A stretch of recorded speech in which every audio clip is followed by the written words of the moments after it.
দেখুন, আর 10 দিন পরেই ফাইনাল লিস্ট, তার মধ্যে এখন চলছে যাচাই পর্ব। এদিকে কমিশনের ভুলে বদলে গেল ছেলের নাম। ভুল নাম প্রথমে আসার পর ফের বদলে গেল ছেলের নাম। প্রথমে বাবার নাম ছিল ভুবন চন্দ্র বেরা, ছেলের নাম ছিল রাজেশ আলী। নাম বদলে এখন হলো বাবার নাম ভুবন চন্দ্র বেরা, ছেলে বিজয় কৃষ্ণ বেরা। নাম ভুল আসায় বিএলওকেও অভিযোগ জানিয়েছিলাম, দাবি করেছেন বিজয় কৃষ্ণ বেরা। পাঁশকুড়ার ঘটনায় চক্ষু চড়ক গাছ নির্বাচন কমিশনের। রোল অবজারভারে সুপার চেকিং এ গড়মিল, জাতীয় নির্বাচন কমিশনে যায় এই রিপোর্ট।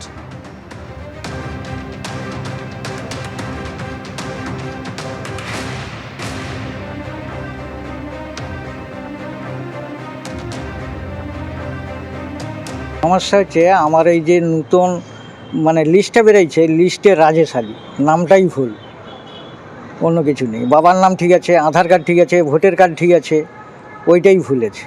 মানে আপনার নামের জায়গায় রাজেশ আলী? হ্যাঁ, রাজেশ আলী হয়ে গেছে। রাজেশ আলীকে চিনেন? না, ওখানে নেই কেউ রাজেশ আলী বলে। রাজেশ আলী কেউ না। মানে এই সমস্যাটা কার, মানে কি কারণে এই সমস্যা হয়েছে? কি কারণে নামটা উঠছে সেটা আমিও বলতে পারছি না। দুবার ভোট দিতে গিয়ে এই জিনিস হয়েছে। ভোট হয়নি। কতদিন ভোট দিতে পারেননি আপনি? দুবার ভোট দিতে পারিনি। তার আগে ঠিক ছিল, 2 সালে আমার ঠিক আছে। বিডিও অফিসের সামনে ওখানে অনলাইনে যোগাযোগ করছিলাম, বলছে ওটা ঠিক করে দেবো, কিন্তু ঠিক হয়নি। রাজেশ আলীকে চেনেন না, তাই তো? না, ওখানে রাজেশ আলী বলে কেউ নেই। মানে এই তথ্য কাদের গাফিলতি, মানে কাদের ভুলের জন্য আপনাকে এই পোহাতে হচ্ছে বলে মনে করছেন? এটা যারা ওই লিস্টে নাম তুলছিল তাদেরই ভুল, অন্য কার ভুল হতে পারে। তারা ভুল করবে, তার জন্য আমাদেরকে ভুগতে হবে। আমার স্বামীর নাম বিজয় কৃষ্ণ বেরা, কিন্তু তাকে করছে রাজেশ আলী, এরকম করে করছে।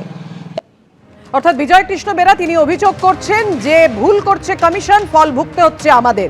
নাম ভুল আসায় বিএলওকে অভিযোগ জানিয়েছিলাম। বিএলওর কি বক্তব্য, ভিডিওই বাকি বলছেন পরপর।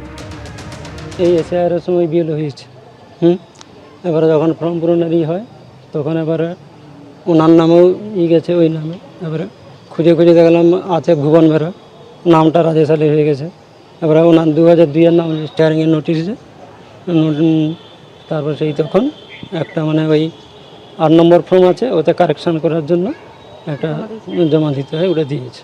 আরও হয়তো জানিয়েছিল যে এইভাবে কারেকশান করতে হবে, এইভাবে তারপর নোটিশ, হিয়ারিংয়ের নোটিশ হয়ে যায়, উনি নোটিশ এসেছিল। কোনো ভুলবশত ওনার নামটা পাল্টে গেছে, শেখ রাজেশ আলী হয়ে গেছে। উনি অলরেডি ফর্ম জমা করেছেন, আশা করি কারেকশন হবে। এবার মৃত ভোটারকে ক্লিন চিট এই আরোর। ভোটার লিস্টে মৃত ভোটারকে জীবিত দেখানোর অভিযোগ এই আরোর বিরুদ্ধে। আর কমিশন সূত্রে যা খবর যে মন্দির বাজারে মৃত ভোটারকে ক্লিন চিট দেখিয়েছেন এই আরো। 3রা ফেব্রুয়ারি শহীদুল গাজীকে ডাকা হয় শুনানিতে। ডেথ সার্টিফিকেট নিয়ে শুনানি কেন্দ্রে যায় পরিবারের লোকেরা।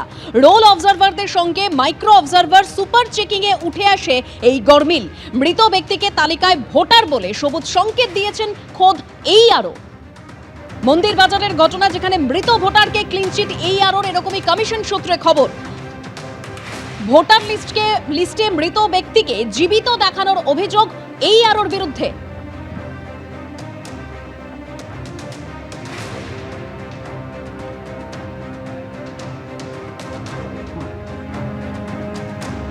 কমিশন সূত্রে ঠিক কি খবর রয়েছে, গরমিলটা ঠিক কোথায়, আমরা আরো জানবো আমাদের প্রতিনিধি রুমা পালের কাছ থেকে। রুমা, দেখো, এবার কমিশনের তরফ থেকে জানানো হচ্ছে যে এবার মৃত ভোটারকে ক্লিন চিট দিয়েছে, এরকম ক্লিন চিট দিয়েছে মন্দির বাজারে এই আরো।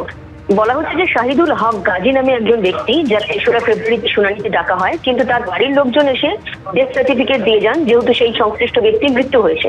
কিন্তু রোল অবজারভার এবং মাইক্রো অবজারভারদের যে সুপার চেকিং চলছে, তাতে দেখা যায় যে সংশ্লিষ্ট যে এই আরো, সেই মৃত ব্যক্তিকে কিন্তু ভোটার তালিকায় ভোটার বলে সবুজ সংকেত দিয়ে দিয়েছে। এই বিষয়টি নজরে এসেছে এবং সঙ্গে সঙ্গে কিন্তু এই বিষয়ে রিপোর্ট ইসিআই অর্থাৎ জাতীয় নির্বাচন কমিশনের কাছে পাঠাচ্ছে, এমনটাই কিন্তু কমিশন সূত্রের খবর। ধন্যবাদ রুমা। এবিপি আনন্দ, এগিয়ে থাকে, এগিয়ে রাখে।